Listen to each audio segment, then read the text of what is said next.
그러면은 가상 공간 내에서 현실 세계와 똑같은 부동산 목 좋은 사거리 코너 땅이 나오고 현실판 부동산이 재현되는, 그런데 이제 목 좋은 땅을 제가 장악을 해 미리 사야 되는 거죠.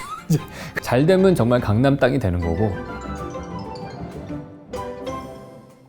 지난 시간에 우리가 기술의 혁명이 일어나면 새로운 공간이 만들어지고, 새로운 공간이 만들어지면 기존의 기회를 잡을 수 없었던 새로운 부자들이 만들어진다, 이런 얘기까지 했어요. 1990년대 들어서 새로운 공간을 전 인류가 맞이하게 되는데, 그때까지만 하더라도 거의 이제 지리적으로 봤을 때는 거의 모든 지구에 대한 탐사는 다 끝났고 웬만한 데는 다 써먹고 있는 거잖아요. 그렇기 때문에 한계점에 다다랐는데, 그때 생겨난 돌파구가 가상 공간입니다. 저는 이 가상 공간이라고 하는 거를 처음에는 받아들이기 좀 어려웠어요. 이게 왜 도대체 공간이냐. 그 당시만 하더라도 천리안 정도 놓여진 상태였었거든요. 왜 이거를 사람들이 공간이라고 부를까? 그런 의문점이 좀 들었습니다. 가만히 생각해보면은 그냥 일반적인 공간과 우리의 인터넷 가상 공간, 그 페이지만 넘기는 거는 사실 똑같은 원리라고 생각을 해요. 왜냐하면은 저런 걸 경험해 보셨을 거예요. 자전거 휠을 우리가 쫙 오른쪽으로 돌리잖아요. 그러면 이렇게 쫙 시계 방향으로 돌아가요. 그러다가 어느 순간에 거꾸로 돌아가는 것처럼 보이거든요. 이게 사람이 초당 한 200장 정도의 사진을 연산을 한대요. 그래서 계속해서 연속 사진으로 연산을 해서 조합을 하는 거예요. 그 이미지를. 그러다가 어느 시점이 되면 그게 거꾸로 돌아가는 것처럼 조합이 되는 거거든요. 우리가 눈을 통해서 바깥 세상을 파악한다는 것 자체는 초당 200장짜리로 세상을 읽어내고 우리 머릿속에 조합한다는 얘기인 거예요. 저렇게 볼 수 있어요. 여기가 있는데 삼각형, 원, 사각형이 그려져 있어요. 그러면 저라는 사람은 위에서 보면은 얘네들의 차이점이 다 보이죠. 다 다른 모양이에요. 근데 만약에 이 삼각형이 옆에 있는 사각형을 쳐다보면 뭐로 보이겠습니까? 걔는 선으로밖에 안 보입니다. n차원의 존재는 n-1차원 이하로 모든 사물을 이해한다는 얘기예요.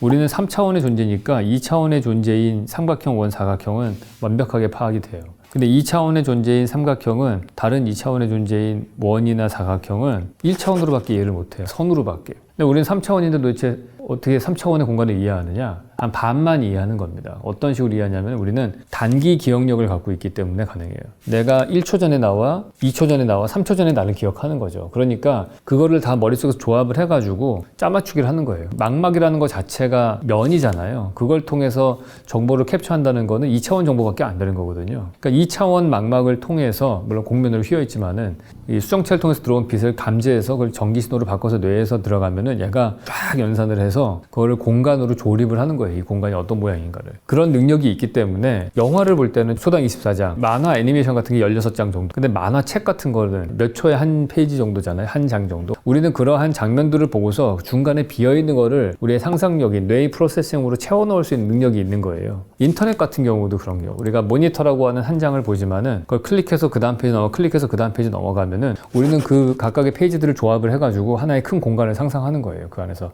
그게 공간이 될 수 있는 거죠. 그래서 저는 최근 들어서는 이제 공간은 정보의 프로세싱으로 이해를 하거든요. 사람의 의식이 만들어낸 결과물로 파악을 하는데, 그런 관점에서 보면은 인터넷 가상 공간이라고 하는 것, 그것도 여기 인간의 머릿속에서 만들어낸 거고, 오프라인 공간도 마찬가지로 그런 거고, 저는 생각할 때 현재 우리의 모습은 여러 개의 빌딩들 숲이 있는 도시의 오프라인 공간이 있으면은 그 위에 온라인 공간이 평행해서 존재하고 있고요. 이 공간을 끊임없이 왔다 갔다 하면서 가는 거예요. 그 인터넷 가상 공간이 만들어져서 돈을 버는 사람이 누구냐? 포탈 기업들이죠. 네이버 같은 데들. 현대나 삼성이나 LG 같은 데서 장악하고 있던 1990년대까지의 공간에서 그거를 극복하는 방법은 인터넷 가상 공간이 나오니까 그 공간을 이용해서 네이버가 득세를 한 거죠. 근데 애플이 엄청난 혁신을 만들어냅니다. 아이폰을 만들죠. 언제든지 가상 공간으로 들어갈 수 있게 된 거예요. 온라인 공간과 오프라인 공간이 이렇게 들러붙기 시작을 해서 이제는 막 섞여가지고 어디까지가 온라인 공간이고 어디까지가 오프라인 공간인지 알기 어려운 상태까지 된 거죠. 그러면 이러한 퀄리티의 공간이 되면은 무슨 기업이 돈을 벌었느냐? 카카오가 돈을 버는 거예요. 그래서 카카오까지가 저희의 가장 최신 버전이라고 할 수 있는데, 이제 갑자기 뭐 로블록스 같은 메타버스가 막 나오기 시작을 하고 있어요. 그래서 뭐 다음 세대는 메타버스의 시대다 막 이런 얘기를 많이 하잖아요. 그럼 도대체 뭐냐? 뭐가 다른 거냐? 저는 그렇게 생각해요. 우리의 그 IT 가상 공간의 제너레이션이 나눠지는 것 같아요. 1세대가 할리안 같은 그냥 파란 바탕에 하얀 글자 타이핑하던 시절이 있었고요. 그다음에 2세대가 되면 싸이월드 세대가 나오는 것 같아요. 3세대가 저는 페이스북이라고 생각을 하고요. 4세대 정도가 되면은 이제 메타버스가 됐다라고 생각을 하는데, 그럼 각 세대별의 차이가 뭐냐? 천리안 시절은 텍스트밖에 없었거든요. 그러니까 텍스트로 사람들이 커뮤니케이션 하던 시절이에요. 사람들의 머리에 정보의 연산으로 공간이 만들어진다고 했잖아요. 그 텍스트를 통해서도 공간을 만들 수가 있는 거예요. 이미지가 없었단 말이에요. 근데 거기에 이미지가 많이 들어간 정보 공간을 만든 게 싸이월드라고 생각을 해요. 싸이월드가 되게 혁신적이었던 건 뭐냐면 내가 사진을 찍은 거를 올릴 수가 있었던 거죠. 그러니까 모든 사람들의 자기의 개인 정보, 개인 사진이 들어갔다는 얘기는 공간도 보시면은 기마타 씨의 작품을 보면은 타임스퀘어라는 작품을 보면은 우리가 일반적으로 보는 타임스퀘어는 사람이 꽉 차 있고 붐비고 왔다 갔다 하는 자동차들도 많은 거잖아요. 근데 그 같은 공간을 카메라를 세워놓고 조리개를 열고 셔터 속도를 엄청 느리게 한 거. 몇십 분 동안 노출을 계속 시켜놓은 겁니다. 그러면은 움직이는 것들은 다 블러돼가지고 사라져버리고 건물만 딱 남아요. 근데 일반적으로 우리가 알던 타임스퀘어의 모습과 완전히 다릅니다. 물리적인 건축물이 중요한 거가 있지만은 그만큼 더 중요한 게 어떠한 사람이 들어가느냐가 중요하거든요. 그러니까 마치 기마타 씨 작품 같다가 붐비는 타임스퀘어로 바뀐 거랑 비슷한 거예요. 그러다가 핸드폰에 카메라가 달리기 시작하면서 훨씬 더 빠르게 SNS로 아이폰을 통해서 올릴 수도 있게 된 거죠. 근데 그때와 지금은 또 메타버스가 뭐가 다르다고 저는 생각하냐 하면은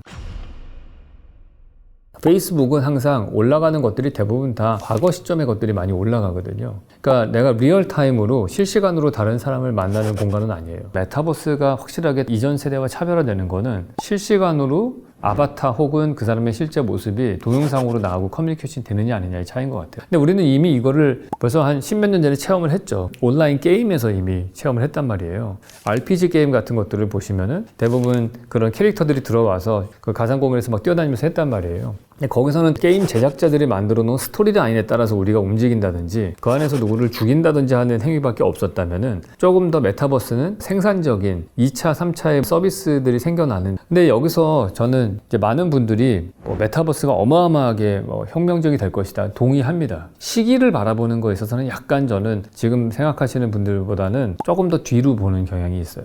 왜냐하면은 지금도 제 주변에서 메타버스 만들겠다고 하시는 분들이 거의 4-5 회사가 있거든요. 근데 데스크탑에 앉아가지고 인터넷을 하다가 스마트폰이 나온 다음부터 더 많은 사람들이 인터넷으로 들어갔잖아요. 저는 그 이유가 뭐라고 생각하냐면은 이 스크롤 때문이라고 생각을 해요. 컴퓨터 화면과 연결될 때는 마우스라고 하는 중간 단계가 하나 있어야 돼요.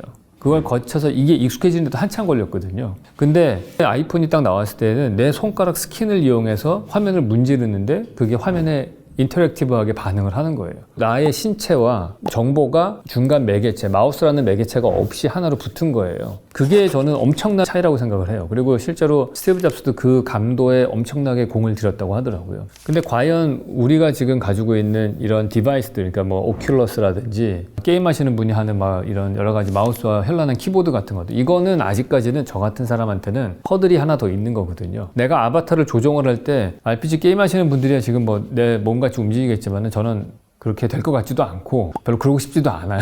그러니까 내 몸 전체를 이용해서 내 아바타와 싱크로율을 높일 수 있는 그 중간에 벽이 없는 그 디바이스가 만들어지기 전에는 아직까지는 그렇게 엄청나게 많은 인구들이 그 아바타로 들어가지는 않을 것 같다. 저는 그렇게 생각을 해요. 그런 아이폰 같은 그런 거를 누군가가 하나 만들면은 그게 가상 공간에 들어가는 인구를 몇억 명으로 늘릴 수 있겠죠. 근데 나는 그게 일단 시작이 되면은 그 몇억 명으로 끝날 거라고 보지 않아요.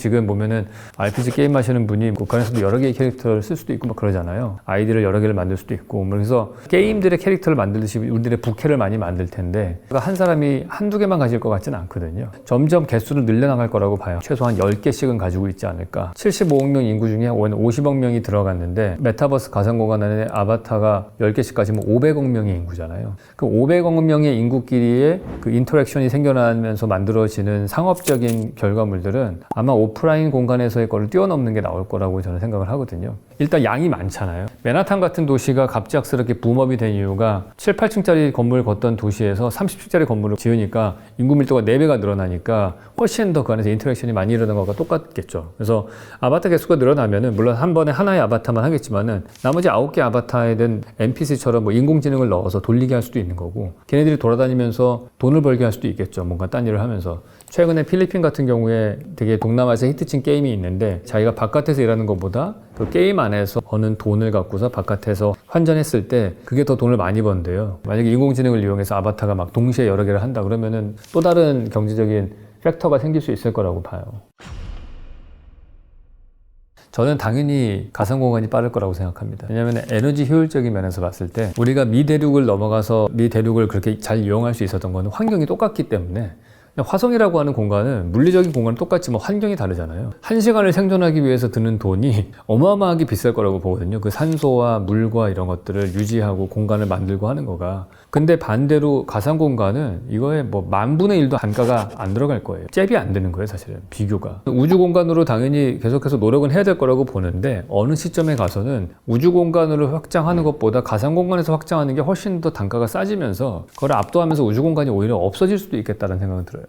그 어느 정도쯤에서 끝날 것 같냐면은 대부분의 SF 영화에 보면은 부자들이 분리된 공간을 자기만의 인공의 환경을 만들어 놓고 사는 게 나오잖아요. 제가 우려하는 건 뭐냐면 이게 기술혁명이 돼가지고 점점 반도체가 효율적으로 되고 양자 컴퓨터가 나오고 하면 모르겠지만 안 그러면 전 지구가 그 서버를 돌리기 위해서 전기를 만들어내는 베이스 캠프처럼 바뀌지 않을까. 뭐 매트릭스에 나오는 것 같이 될 수도 있겠죠. 일반적인 사람들은 그냥 오프라인 공간에서 내 집을 마련하고 자연을 즐기고 잔디를 깎고 하는 거를 유지하는 돈보다는 가상 공간에서가 훨씬 쌀 테니까 현실과 가상 공간의 경험이 점점 흡사해질수록 그게 가속화될 것 같다. 어려운 계층부터 시작해서 제가 그 공간의 양극화 얘기할 때 말씀드렸던 것처럼 미국 대륙에 넘어간 사람들도 유럽에서 어려운 계층 애들이 넘어갔듯이 가상 공간으로 넘어가는 사람들 초반에는 그런 사람들이 제일 먼저 넘어가고 그렇다고 해서 미국에서 가서도 유럽 사람들이 다 넘어갔지만 다 부자로 사는 건 아니잖아요. 마찬가지로 가상 공간에 들어갈 때 초반에 그렇게 유토피아적으로 많은 사람들이 얘기를 하지만은 모든 사람들이 성공하는 공간은 아닐 거라고 저는 봐요. 근데 또 하나 재미난 거는 온라인 공간이 나왔을 때 우리가 힙지로 같은 거 보시면은 장소와 상관없이 정보의 접속만 가능하면은 슬럼과 같은 그런 을지로 4층에 가서도 막 찾아가고 막 그랬잖아요. 부동산 지도가 막 바뀌었거든요. 옛날에는 대로변에 노출이 많이 되는 코너 목 좋은 땅들이 장사가 제일 잘 되는 데였어요. 정보에 접촉될 수 있는 빈도수가 높기 때문에. 요즘에는 인스타그램에 많이 언급되는 게 제일 많은 정보의 접촉 빈도수를 놀리는 거잖아요. 그러니까 그런 힙한 것들이 어느 장소에 있든지 간에 언급만 많이 되면은 결국에는 다거리 코너 땅이 되는 거였거든요. 근데 메타버스는 일단 기본적으로 공간을 만들잖아요. 게임 세계처럼. 그럼 거기에 또 다른 먹이 좋은 공간이 생기는 거예요. 아바타가 실제로 거기서 움직일 거 아니에요. 그러면서 눈에 띄는 정보들이 있을 거고 그러면은 가상 공간 내에서 현실 세계와 똑같은 부동산 목 좋은 사거리 코너 땅이 나오고 또다시 현실판 부동산이 재현되는 그런 사건들이 생길 것 같아요. 근데 저도 그래서 이제 제가 디자인하는 가상 공간들이 있을 거 아니에요. 메타버스, 뭐 스마트 시티 이런 것들도 진행을 하는데 그런데 이제 목 좋은 땅을 제가 장악을 해 미리 사야 되는 거죠. 그런 다음에 잘 되기를 기대를 해야 되는 거죠. 근데 그 도시가 망할 수도 있잖아요. 잘 되면 정말 강남 땅이 되는 거고 안 되면 뭐 망하는 거죠. 좋은 지적인데 일산을 보시면은 분당과 일산이 있는데 일산 땅값 잘 안 올라요. 분당은 계속 오르고 그 이유가 뭐냐면은 일산이라는 데는 파주라고 하는 넓은 땅이 옆에 있거든요. 그러니까 여기가 어느 정도 도시가 형성돼서 밀도 있게 되는 것들이 만들어질만 하면 옆에 또 다른 아파트 단지를 만들고 또 확장시키고 계속해서 무한대로 확장이 가능해요. 여기. 그런데 분당은 주변에 도시로 쌓여져 있고 산으로 둘러싸여 있고 이러기 때문에 이게 제한이 많이 됐어요. 그래서 마치 맨하탄이 문에 둘러싸여서 맨하탄 땅값이 올라가는 것처럼 분당은 어느 정도 희소 가치가 확보가 되기 때문에 판교나 이런 데 가치가 올라가는 거거든요. 마찬가지로 가상공간은 일산과도 비슷하다고 볼 수 있어요. 이곳에서 막 확장을 해서 나가면은 원래의 중심지가 힘을 잃을 수는 있겠죠. 근데 우리가 한번 모인 곳이 웬만해서는 예를 들어서 일산 같은 경우도 라페스타라든지 이런 데는 한번 사람이 모이기 시작한 데가 있잖아요. 그 사람이 다른 사람을 또 어트랙트하고 그러니까 어떤 아바타가 오게 할 것이냐 그리고 어떤 샵들이 거기에 로케이션을 잡게 할 것이냐 MD 구성이라고 보통 얘기를 하는데 쇼핑몰 만들면은 어떤 코너에다가 어떤 명품 샵을 넣고 가게를 어떻게 배치하고 이걸 연구를 많이 하거든요. 그런 면에서 공간의 확장은 되게 쉽지만은 사람들을 끌어당겨서 구성을 했다라는 소프트웨어적인 부분들은 쉽게 카피하기가 어렵거든요. 그래서 그러한 특성 때문에 오히려 더 다채로운 공간이 만들어질 가능성이 많다고 생각을 해요. 맨 처음에 생각했을 때 맨하탄 같은 데가 막 엄청나게 유행했다고 칩시다. 그럼 다른 데다 누가 하나 만들었어요. 경쟁사가 다른 메타버스 공간을. 근데 거기를 뉴욕처럼 만들면 안 되겠죠. 거기는 샌프란시스코 같이 만든다든지. 그러면 이제 사람들이 거기 구경하러 우후 가겠죠. 각기 다 다른 창의적인 도시들이 많이 만들어질 가능성이 많겠죠. 환경을 우리가 만들 수 있으니까. 그냥 건축가의 입장에서 기술과 공간 관점에서 메타버스에 대해서 잠깐 살펴봤습니다. 감사합니다.